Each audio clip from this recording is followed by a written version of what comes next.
Dobro, malo neispavano, ali dobro. Došao sam spreman na intervjue. Super, super. Pripreme idu fino, evo sad, danas sam došao do Zagreba da, eto, ispoštujem i novine, novinare, intervjue, vraćam se onda za Beograd i onda idemo još par proba da odradimo pred nastup i to je to, spremni smo manje više. Jedino ćemo poraditi na nekim pesmama koje još nismo ili nismo uopšte izvodili ili nismo odavno izvodili, pa ćemo malo proći njih više. Ovo ostatak što se tiče standardnog repertoara, to smo odavno navežbali. Znači, bit će i ekskluzive. Biće i gostiju i ekskluzive, tako da jedva čekam. Znači, spektakl. Tako je. Propisno slavlje. Ovako, jedino što ne znam kako će biti, to je po prvi put nastupam u Boćarskom domu, tako da ne znam kakav je prostor, kakav je zvuk, ali svakako očekujem dobro raspoložene ljude u publici, kao i uvek u Zagrebu, i eto da proslavimo tih 20 godina kako dolikuje. Ne, definitivno ne. Recimo da je ceo hajp oko benda SARS krenuo 2008. sa Buđovim Lepcom, ali znači to je nekih 18 godina od kad je krenulo ludilo, ali eto pred 20 godina da mi je neko rekao da će se profesionalno baviti muzikom pre svega i da će doživjeti toliki uspeh sa SARS-om, nikad ne bih pomislio. U tom momentu nisam znao šta me čeka, imao sam druge planove životne, a onda se desio SARS i desilo se ludilo i eto, uspevamo da održimo to ludilo već 20 godina.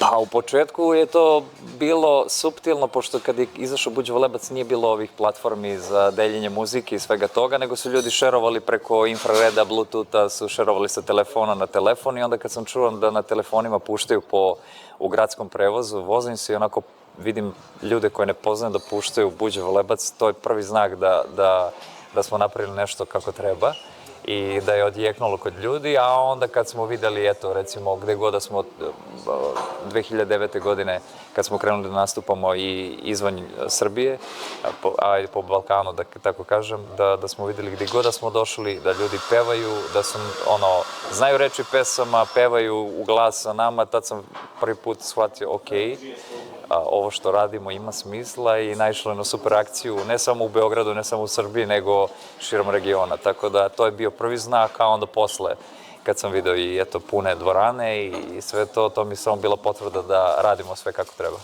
Pa da, bez nekih pretenzija da ću se baviti time profesionalno, više bilo kao, eto, igra, zezanje, eksperiment, ali eto, uspešan eksperiment, očigledno. I nije bilo nekih, pa pogotovo što su roditelji bili u fazonu, ajde, joj, nemoj da se odričeš stalnog posla, redovna plata, doprinos i sve to, kako to već roditelji umeju da savjetuju, ali eto, ispostavilo se da od muzike može i bolje da se živi nego da sam ostao na poslu na kojem sam bio do tada. Ne, ni u jednom momentu. Znači, u tom momentu je bilo onako, prilično sam bio mlad i nije bila neka plata. Brat me nagovorio, kaže daj otkaz, sigurno ćeš zarađivati toliko. Prve godine je bilo onako, nije baš bilo sjajno jer smo dosta nastupa i svirali za sitne pare i čak neke nastupe smo ostali i bez honorara, ali sledeće godine je već bilo to, pa svake godine sve malo više i eto stigli smo tu gde jesmo, živi, zdravi, ništa ne fali posle toliko godina, samo od muzike, da. Buke, gužve, ljudi, velikog broja ljudi, da, postoji u nekom momentu zamor i pogotovo se to desilo u koroni, kada sam imao previše vremena za razmišljanje i nije bilo koncerata i onda malo mi je falilo da počnem da se bavim nečim drugim. Međutim, eto, i na moju sreću nije to potrajalo toliko dugo da se odlučim da promenim zanimanje, ali prvi nastup nakon te pauze u toku korone, na prvom nastupu sam se podsjetio zašto se bavim ovim i koliko je lepo biti na bini i uživati i izvoditi svoje pesme pred ljudima koji vole te numere. Pa iskreno, ovako kad nisam na bini, volim mir i tišinu, tako da mi je i prijela malo korona, što kažu opravdanje da se ne viđaš ni sa kim. Mada je bilo je zeznuto jer je bilo zatvaranja, nisi mogao da izađeš iz stana, kuće, gde god da je ko bio, tako da to je malo uticalo na psihu negativno, kao i kod svih nas, ali bilo pa prošlo. Jedino što mi stvara malo opterećenje kad se nalazim negdje u javnosti, da razmišljam o tome kako se ponašam, da nisam dovoljno opušten u svakoj situaciji, to je to. Ali eto, na svu sreću nismo toliko eksponirani u medijima, niti želimo to da nek bude ovako kako jeste, da smo uspjeli da postanemo, eto, naša muzika pre svega da postane popularna, a da se ne eksponiramo previše po medijima, više nego što treba. Tako da prepoznaju ljudi, ali nikad to nije nešto napadno, niti da smaraju previše, tako da nije strašno. Lepih trenutaka bilo pregršt, najgori momenti su uglavnom kad mi izda glas, a to je bilo par momenata i stvarno neprijatna situacija, toga se uvek setim i ne ponovila se, ali desilo nam se jedan put da smo bili u Cirihu, u Švajcarskoj, i da nastupu bukvalno nisam mogao glas da ispustim i ta agonija je trajala neki 45 minuta i onda smo se, nažalost, obratili ljudima i rekli da je to, da moramo da prekinemo, iako smo imali želju svi da to uradimo kako treba. Međutim, odužili smo se već ljudima sutradan. Grlo se taman toliko oporavilo da sam mogao da izvedem sve ono što nismo mogli taj dan i organizator je imao drugara koji je imao kafić neki i pošto nismo mogli da zakupimo salu u kafiću tom manjem smo sutradan napravili žurku da se iskupimo za to. Joj, nisam. Pa nisam, nekako mi je sve to isfolirano i previše, nije po mom ukusu, muzički retko, ispratim s vremena na vreme i iz godine u godinu ispratim izvođače, pogotovo finalne izvođače koji su ušli u finale i otprilike koliko tu ima 20-ak izvođača, obično mi se svidi jedna ili dve numere da mi zamiriše nešto što bi se meni inače svidelo i što bi slušao ovako privatno, tako da većina pesama mi je onako kliše, da, tako da nije nešto što me zanima. Ove godine sam propustio, da. Iskreno, nikad nismo ni razmišljali o reperkusijama, takva je situacija da se nosimo sa time već dugi niz godina, ne fali nam ništa, eto, sva sreća pa imamo publiku širom sveta, Evrope, sveta, tako da ne nedostaje. Žao mi je, eto, publike koja nas voli u Srbiji, a nema priliku toliko često da nas čuje i to je to.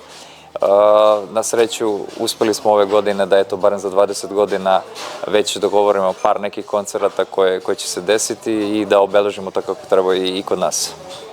Pa to je ko familija, mi više smo proveli vremena međusobno određeni članovi benda nego sa članovima familije, tako da u nekom momentu kada nismo na putovanju prija i distanca i prija malo da se ne družimo, tako da lepše se slažemo posle u kombiju, ovako kad bi se družili i mimo koncerata i putovanja, bilo bi stvarno previše. Napunite baterije. Pa da, mislim, napraviti distancu da bi se posle lepše slagali u kombiju, tako da dobri smo. Opuštam se, šta znam, trenutno se opuštam tako što obavljam fizičke radove, sređujem studio, bendovski studio, tako da to mi je neki vid opuštanja, farbanje, bilo kakvi fizički radovi na studiju, slušanje muzike, šetnja, fizička aktivnost, mir, tišina, provođenje vremena sa dragim ljudima, familijom. Tako da to je u suštini aktivnosti koje me opuštaju i koje volim da radim kada nismo na putovanjima. A što se tiče muzike, šta znam, šta je u posljednje vreme nešto da mi je zapalo za uho. Ništa toliko epohalno, ali uglavnom sam shvatio da volim žanrove muzike koje nisu toliko popularni među širom populacijom, tako da ne bi sad nekog izdvojio posebno, ali eto, žanrovi koji su više sadržajniji i aranžmanski, i tekstualno, i emotivno, tako da to je muzika koju volim da slušam. Nemam pojma, iskreno nemam pojma.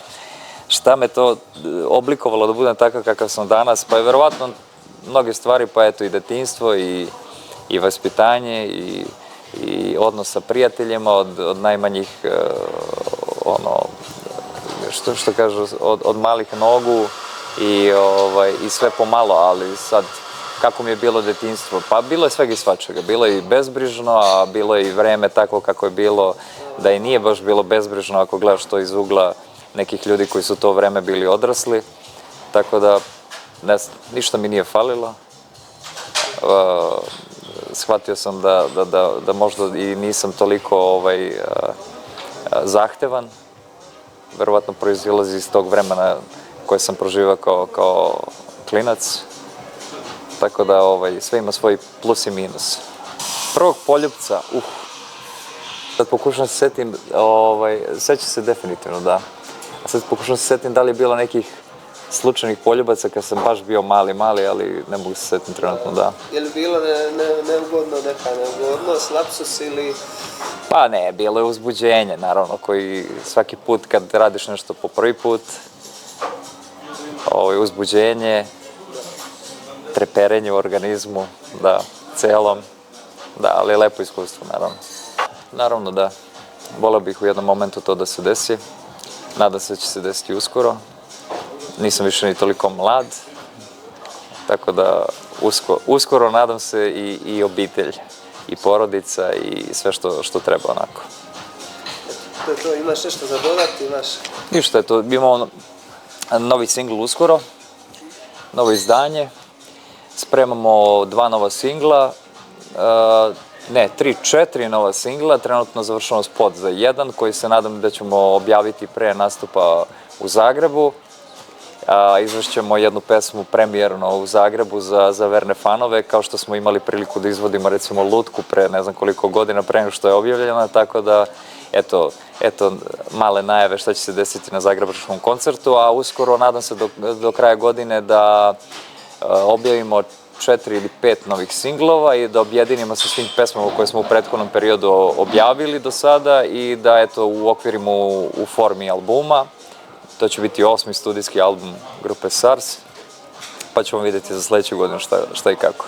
Jo, čuti, ne, studio mi više odvraća pažnju, sad mislim predugo traju radovi, kao što i uvek biva kad planiraš nešto pa se sve oduži, tako da čim završimo studio, završavamo pesme, radimo na novim pesmama i polako sve ide u svojim tokom. I žbukao sam, i rušio, i malterisao, i zlivo podove, hidroizolacija, sve što sam mogao sam, odradio sam, naravno tu je i Ćale moj koji mi je pomagao, i članovi benda određeni, i prijatelji, tako da pomažemo se, ali trudim se da sve što mogu sam, da ne plaćam majstore, da prođem što jeftinije, super. To je to. Zanimljivo bi bilo vidjeti onda Žarka Kovačevića kako gleda. Da. Možda za sledeći studio, vidjet ćemo. Spot neki. To svakako. Eto, Žarko, hvala ti puno na vremenu. Ništa. Hvala.